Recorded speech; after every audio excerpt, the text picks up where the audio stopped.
SHO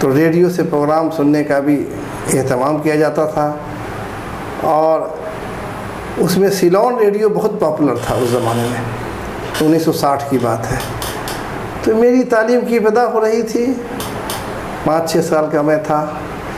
تو اس زمانے میں جو وہ شوق، گھر کے ماحول نے میرے اندر وہ شوق پیدا کر دیا، اور پھر کچھ ایسا ہوا کہ ہمارے اسکول کے جو پہلے استاد تھے، وہ ہیڈ ماسٹر بھی رہے ایک مڈل اسکول کے، وہ ابھی بھی باحیات ہیں۔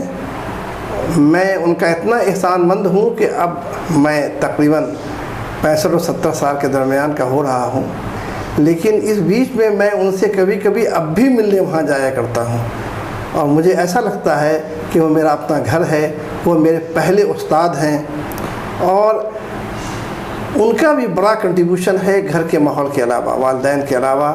میرے اندر کرنٹ افیئرس، تاریخ اور دنیا کے بارے میں جاننے کا جو شوق پیدا ہوا ہے، دراصل اس کا بیک گراؤنڈ یہ ہے۔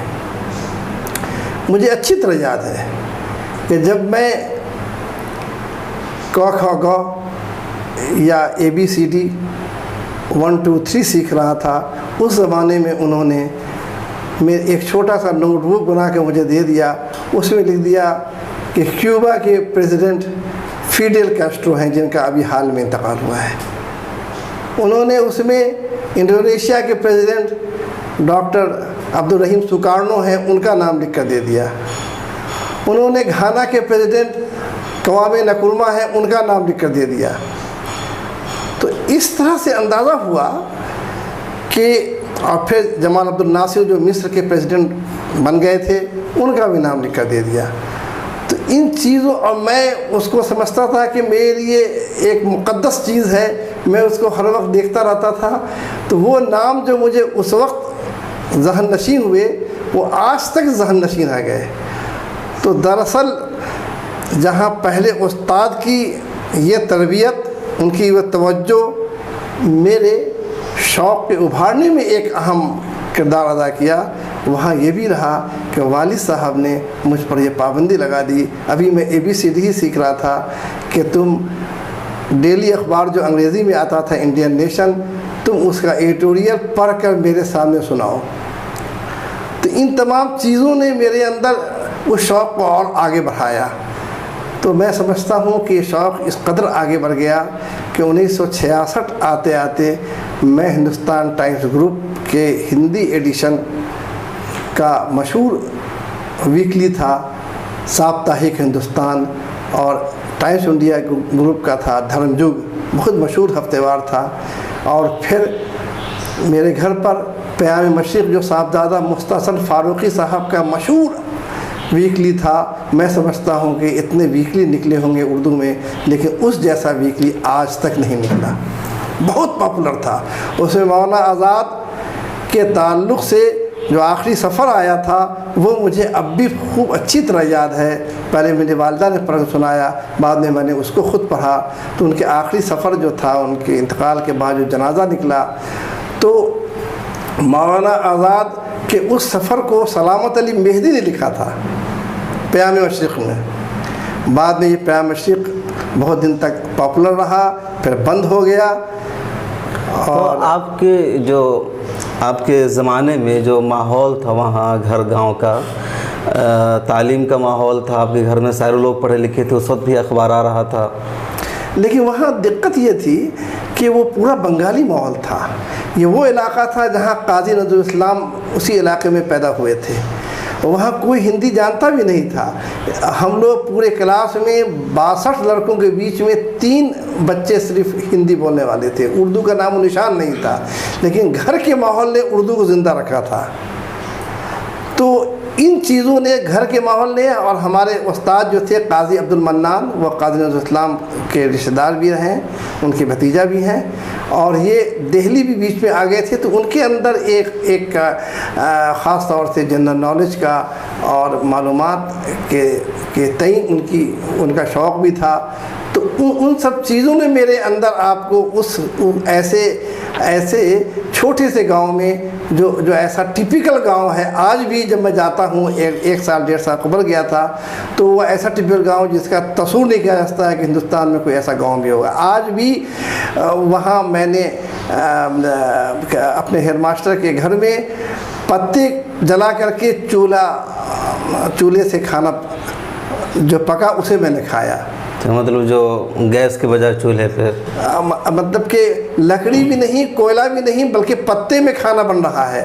یہ تو میں بھول بھی گیا تھا کہ کبھی ایسا ہوتا ہوگا۔ تو ایسا وہ چھوٹا سا ٹپیکل گاؤں ہے، لیکن اگر گھر کا ماحول صحیح ہو، آپ کے اساتذہ یا استاد جو آپ کو پہلے ملے ہیں وہ صحیح ہو، تو پھر کوئی فرق نہیں پڑتا ہے۔ آپ نے دراصل یہی ہوا میری زندگی میں۔ اپنے صحافتی سفر کی شروعات کس اخبار کے ذریعے سے کی؟ یعنی مستقل آپ نے کچھ لوگ اتفاقی طور پر صحافی بن جاتے ہیں، یا کچھ لوگ پڑھنے کے زمانے سے ہی اپنا ایک مشن بنا کر چلتے ہیں کہ ہمیں میڈیا کے میدان میں اپنا کیریئر بنانا ہے، تو آپ کا کیا معاملہ ہے؟ اصل معاملہ ہے جیسا کہ میں نے عرض کیا کہ 1960 میں میری تعلیم شروع ہوتی ہے، اور 1966 آتے آتے میں دھرم یگ اور ساپتاہک ہندوستان ویکلی میں میری چیزیں چھپنے لگیں۔ تو میں 1966 سے میرے سفر کا آغاز ہو گیا۔ اس کا اندازہ کر لیجئے کہ مجھے آدھی صدی سے زیادہ عرصہ ہو گیا صحافت جوائن کیے ہوئے، اور پھر باضابطہ 1979 میں دہلی آ گیا، اور یہاں میں نے سب سے پہلے ریڈینس ویوز ویکلی میں، جس میں میں پہلے بھی لکھا کرتا تھا، دیگر اخبارات و رسائل میں بھی میری چیزیں چھپتی تھیں۔ تو 1966 سے لے کر اب تک جو 52 سال کا سفر ہے، وہ دراصل اس کی داستان میں آپ کے سامنے بکھیر رہا ہوں۔ اچھا، یہ جو آپ کا صحافت میں تقریباً 38-40 سال کا تجربہ ہے میرے خیال میں، آدھی صدی کا یعنی 52 سال کا آپ کا تجربہ ہے صحافت کا، تو اسے آپ کس طرح دیکھتے ہیں؟ اس کا حاصل کیا رہا؟ میں اس میں ایک بات اور جوڑتا ہوا چلوں کہ جہاں میں ریڈینس میں آ گیا، انگریزی ویکلی تھا مشہور، اب بھی ہے وہ ویکلی، اور وہ بورڈ آف اسلامی پبلیکیشن کے ذریعے شروع ہوتا ہے اور چلتا ہے، اور آج بھی زندہ ہے۔ اس کے بعد میں نے نیشن اینڈ دی ورلڈ سید حامد صاحب کی ادارت میں نکلا یہ میگزین، فورٹ نائٹلی تھا، اس کو میں نے جوائن کیا۔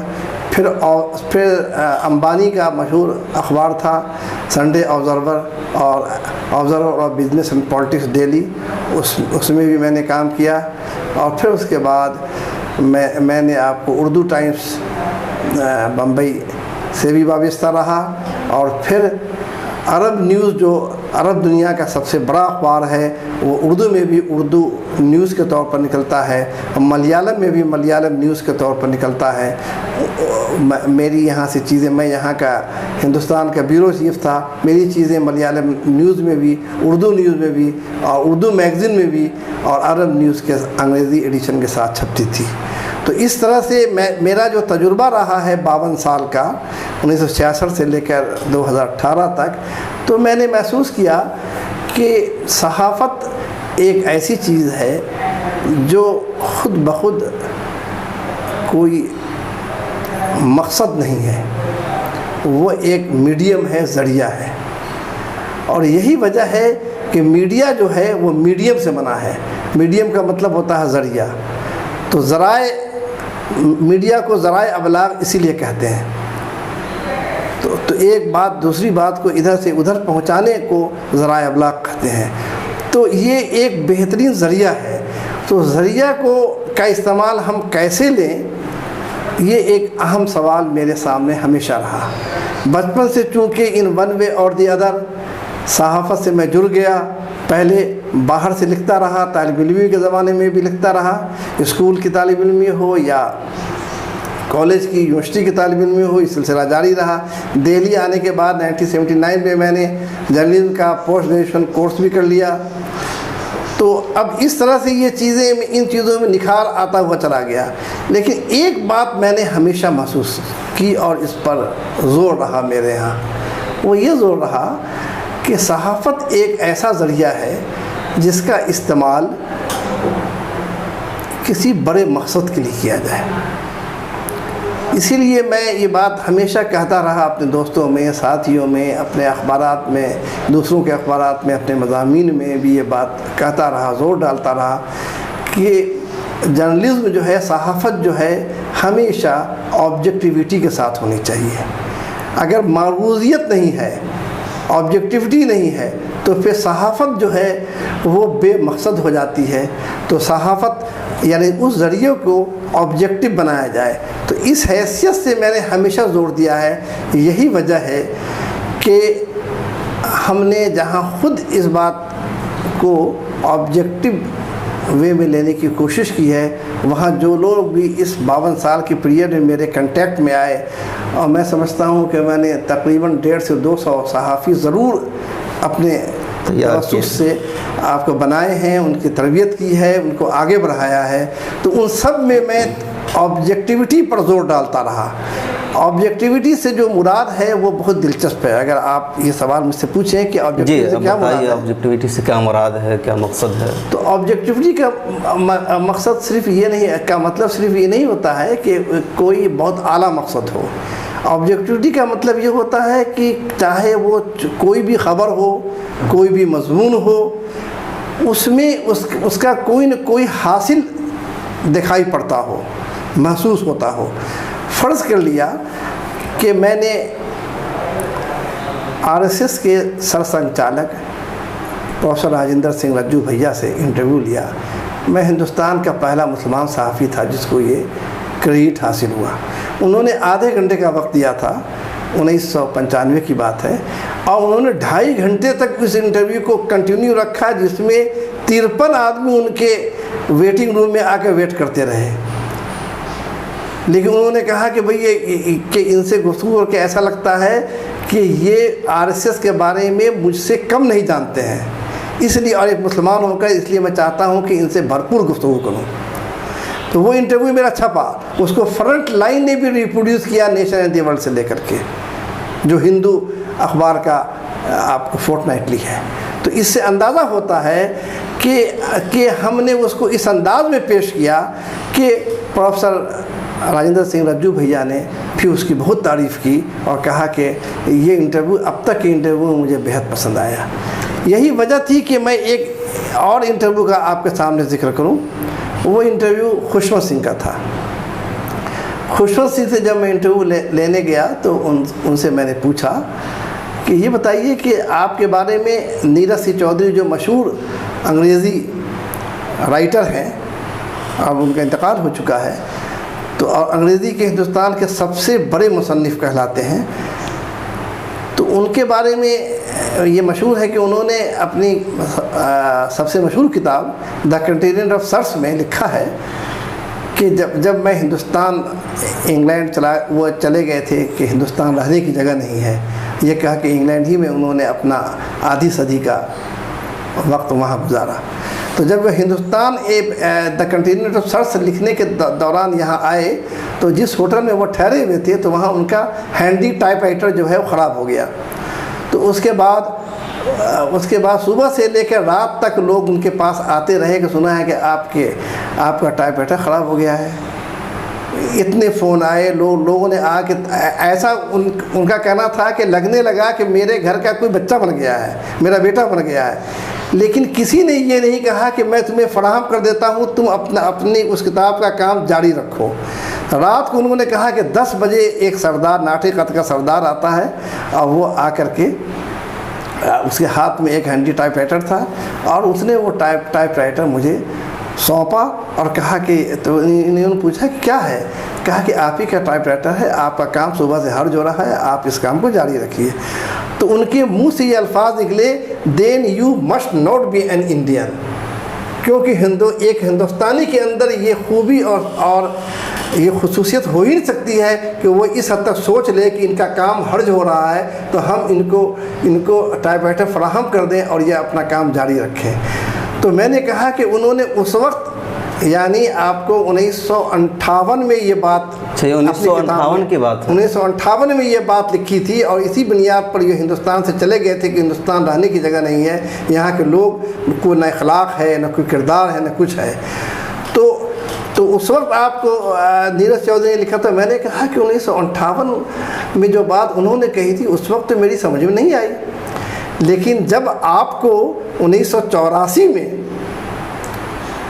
پناہ لینے کے لیے جب آپ کے مکان پر آپ پر حملہ کیا گیا کہ آپ کو ہلاک کر دیا جائے, تو آپ پیچھے سے دیوار طرف کر کے جس میں شیشہ لگا ہوا تھا آپ وہاں سے طرف کر جاتے ہیں اور کسی اور کے مکان میں داخل ہو کر آپ سوئس ایمبیسی میں جا کر کے آپ پناہ لیتے ہیں.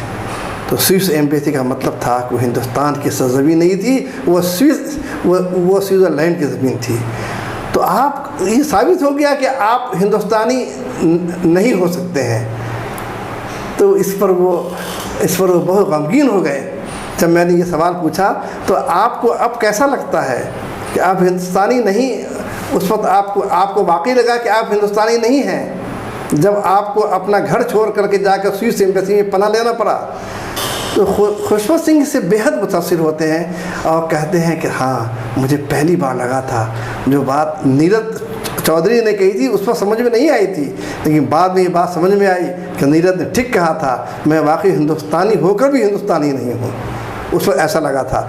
تو اس کے بعد خوشوت سنگھ اس انٹرویو سے اتنے متاثر ہوئے کہ 1000 انٹرویو لوگوں نے ان سے مختلف وقتوں میں لیا تھا. وہ 98 یا 99 سال کی عمر میں ان کا انتقال ہوا. تو خوشوت سنگھ نے اپنے 1000 انٹرویو میں سے 28 انٹرویو کو جو چنا تو میرے انٹرویو کو ٹاپ پوزیشن دیا اور کہا کہ یہ سب سے اچھا انٹرویو ہے.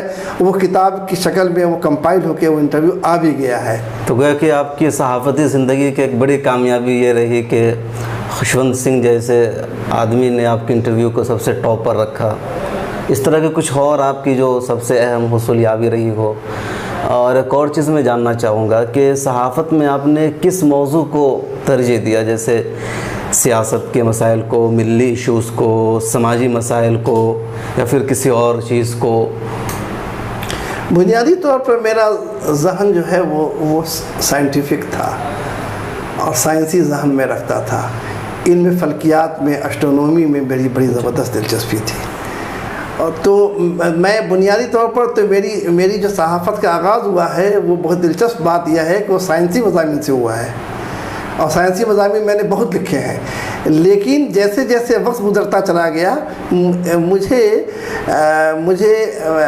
شخصیات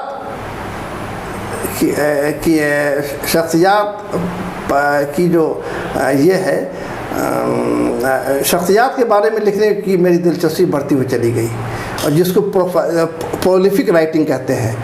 تو پرولیفک رائٹنگ جو ہے وہ میری بہت دلچسپی کا آپ کو باعث رہا ہے.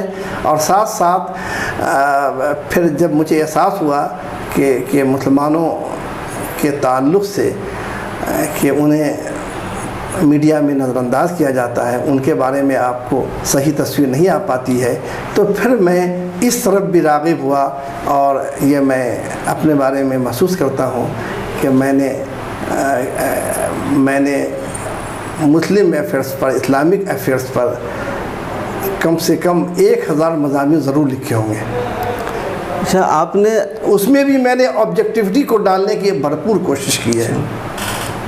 اور اس سلسلے میں ایک بات عرض کر دوں کہ IUS institute of objective studies کے ذریعے میری 2 کتاب جو آئی ہے انگریزی میں, اس میں ایک کتاب کا نام ہے empowerment of Muslims in India through information and communication, یعنی میڈیا کے ذریعے کس طرح سے امپاورمنٹ ہو سکتا ہے مسلمانوں کا ہندوستان میں. تو میں نے اس بات کی پوری کوشش کی ہے کہ آپ کو صحیح طور پر آپ کو مسلمانوں کے جو بھی ان کے آبجیکٹیو امیج ہیں اس کو پیش کیا جائے. اچھا, ہم یہ جاننا چاہیں گے کہ آپ کا واسطہ انگریزی سے بھی رہا اور اردو سے بھی رہا, تو دونوں زبان میں کون سی زبان آپ کو بہتر لگی, اور اپنے ناظرین کو کس زبان میں صحافت کرنے کے بارے میں بتلائیں گے؟ چونکہ میری صحافت کا آغاز ہندی زبان سے ہوا تھا تو ہندی سے بھی میرا واسطہ رہا. آج بھی میں ہندی میں مطلب تینوں زبان کا ماہر ہوں اس کا مطلب. تو یہ جو ہے یہ اس لحاظ سے میں یہ کہہ سکتا ہوں کہ میں ٹرائی لنگول زبان جو ہے ہندی، اردو، انگریزی تینوں میں میں نے صحافت کی ہے اور اب بھی سلسلہ میرا جاری ہے۔ تو جہاں تک صحافت کا سوال ہے، میں یہ ضرور کہوں گا کہ صحافت ہے، خواہ وہ زبان جو بھی آپ استعمال کریں۔ اس لیے میرے نزدیک کبھی بھی میں نے اس کو الگ الگ انداز سے نہیں دیکھا۔ میرے بعض انگریزی دوست یہ کہتے ہیں کہ تم کہاں چلے گئے، آپ کو اردو کی طرف، ہندی کی طرف۔ اردو ہندی میں صحافت بہت ہی تاریخ ہے، لیکن میں اس سے اتفاق نہیں کرتا۔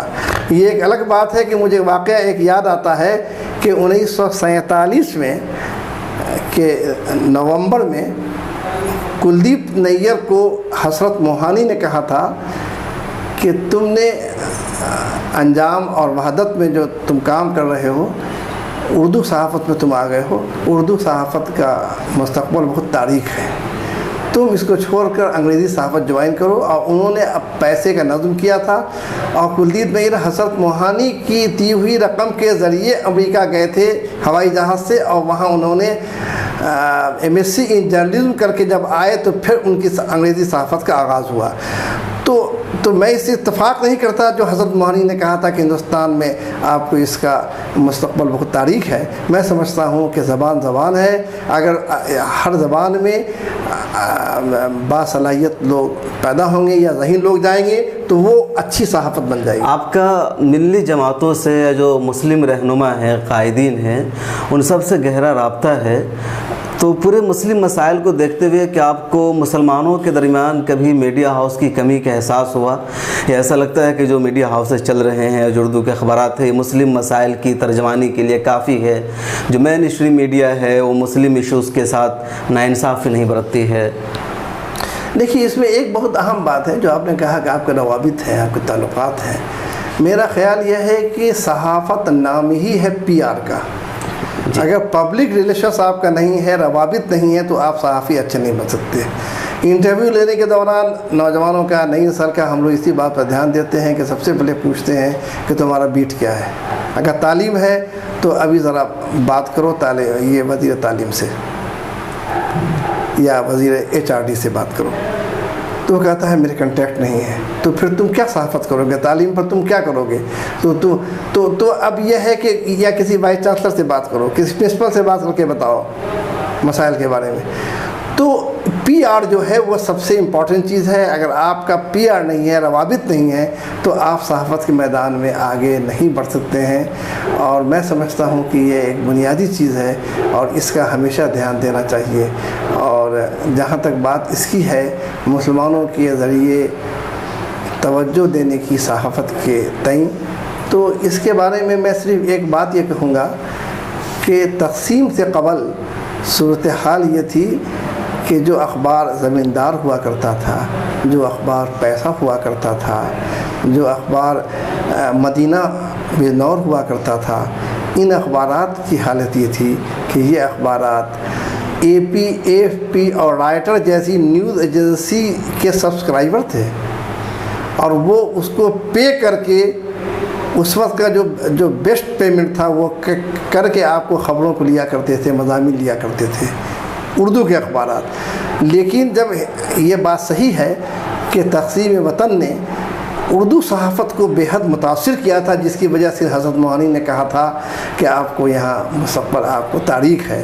لیکن میں سمجھتا ہوں کہ اس کے بعد اردو صحافت نے جس طرح سے آگے بڑھنے کی کوشش کی ہے اور بڑے بڑے اخبارات نکلے ہیں، اگر کچھ اخبارات بند ہوئے ہیں تو کچھ ایسے اخبارات نکلے ہیں جنہوں نے آبجیکٹیوٹی کی طرف بے حد توجہ کی ہے۔ میں مثال کے طور پر میں ایک آپ کو اخبار کی طرف اشارہ کروں کہ نشیمن عثمان اسد کا ایک اخبار تھا، وہ آپ کو 1971 میں بنگلہ دیش کا جب کریشن ہو رہا تھا، اور اس وقت آپ کو وہ ہندوستان کا سب سے زیادہ پڑھا جانے والا اردو ویکلی تھا، نشے من اس کے، اور وہ کہاں بنگلور میں، لیکن وہ پورے ہندوستان کے گھر گھر میں اردو طبقے میں وہ جایا کرتا تھا۔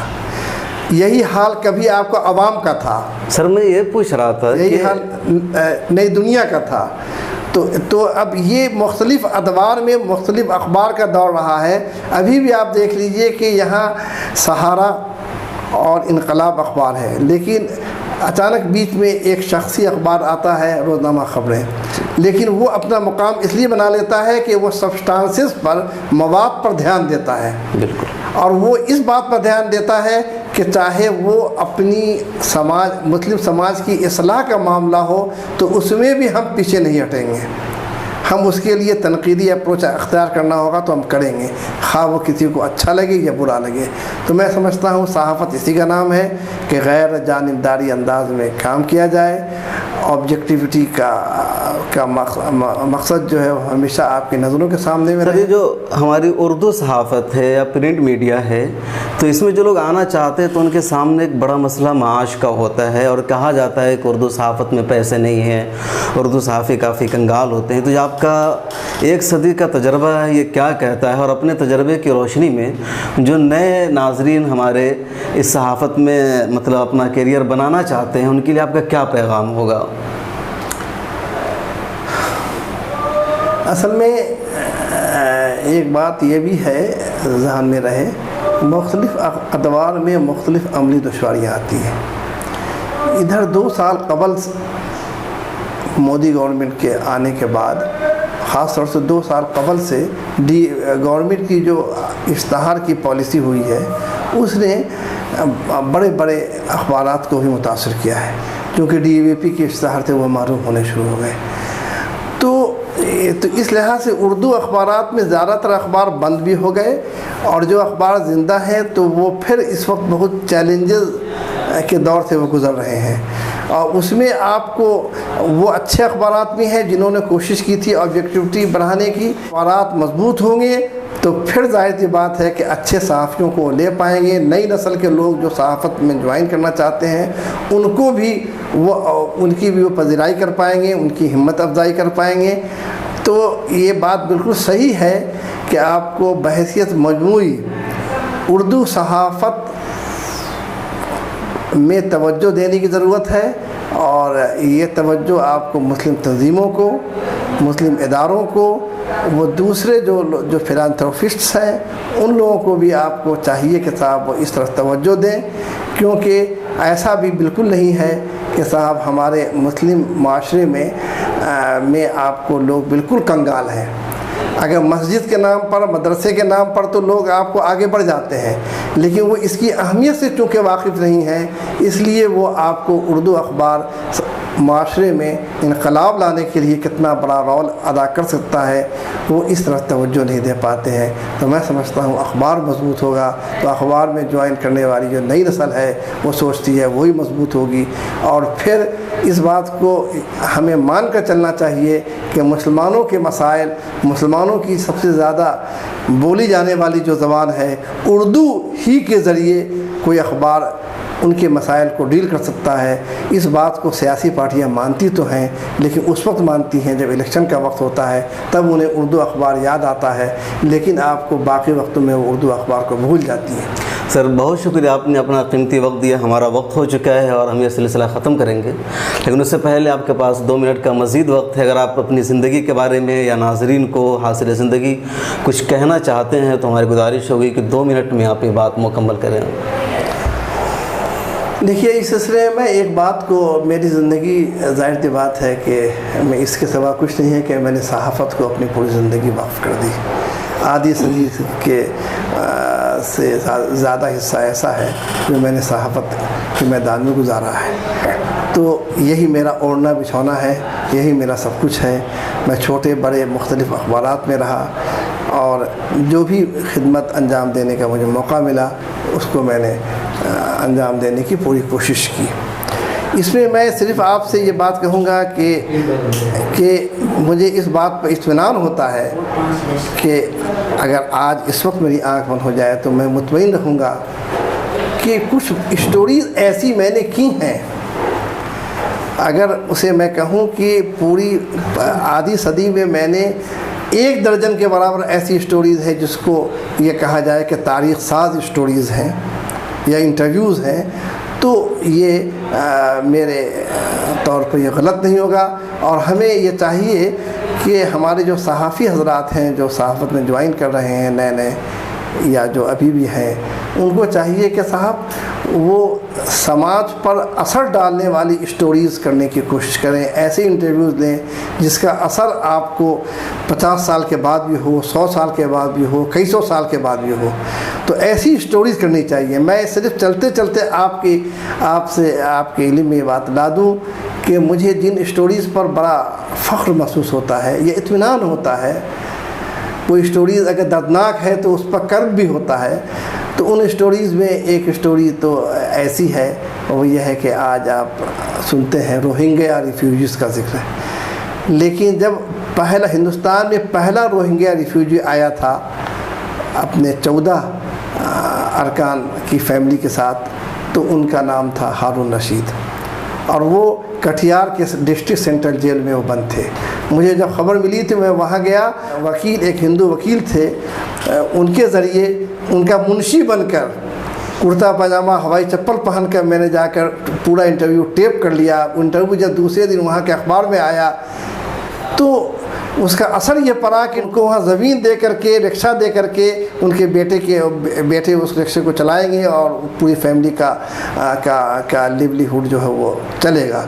تو میں یہ کہہ رہا ہوں کہ مجھے اس پر فخر ہوتا ہے کہ صاحب میری اسٹوری سے ایک پوری فیملی کی جان بچ گئی، اور وہ ہندوستان کا پہلا روہنگیا ریفیوجی فیملی تھی۔